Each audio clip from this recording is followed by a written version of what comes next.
Əziz insan, sən bunu başa düşməyənə qədər yoxsulluqdan çıxmayacaqsan. Sən ilk öncə başa düşməlisən ki, yoxsulluq nə deməkdir və yoxsul insan necə olur.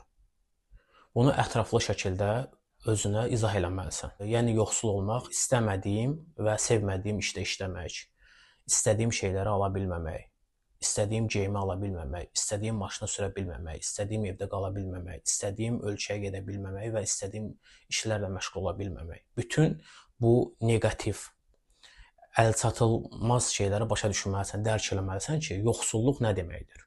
Və sonra isə varlı olmaq nə deməkdir və varlı insan necə yaşayır? Sənin fikrincə, sənin zənnincə. Və sən varlı olsan, necə olacaq? Həyatın necə dəyişiləcək? Bunların ikisini də ətraflı şəkildə yazı formatında yazmalısan və oturub fikirləşməlisən. Mən hansı həyatı yaşayıram və mənim yaşadığım həyat məni qane eləyirmi, yoxsa mən həyatımı dəyişmək istəyirəm? Onda sən başa düşəcəksən və fərqindəliyinə varacaqsan ki, kasıb olmaq nə deməkdir, varlı olmaq nə deməkdir. Və öz seçimini burada eləməlisən. Əgər səni qane eləyirsə kasıb olmaq, buyur, həyatını davam elə.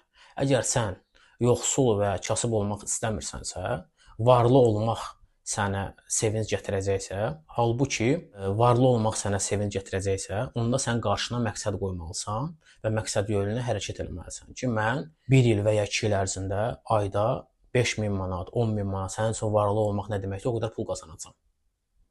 Və bunların hamısı səndən asılıdır. İnsan dünyaya bir dəfə gəlir. İnsan həyatına gərək sevinc və xoşbəxtliklə yaşayır. Əlbəttə ki, bu pulla bağlı deyil, amma pul lazımlı bir şeydir. Çünki biz material aləmdə yaşayırıq.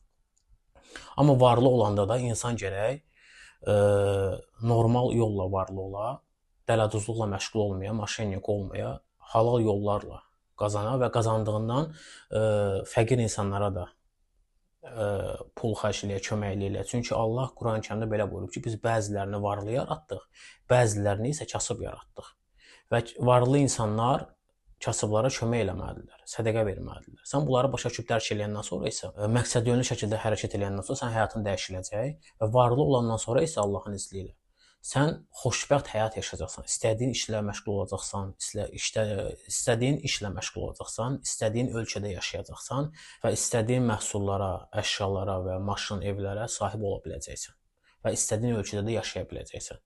Bundan sonra isə sənin içində entuziazm yaranacaq. Entuziazm yəni ki, yaradıcılıq hissi yaranacaq və səni qoymayacaq ki, sən boş-boşuna həyatına davam eləyəcəksən. Yadında saxla, bu günləri sən seçim eləməlisən. Ya həyatını qəbul etməlisən, ya həyatını dəyişdirmək üçün qabağına məqsəd qoyub, məqsədyönlü şəkildə hərəkətlər eləməlisən. Seçim sənin əlindədir Allahın izni ilə.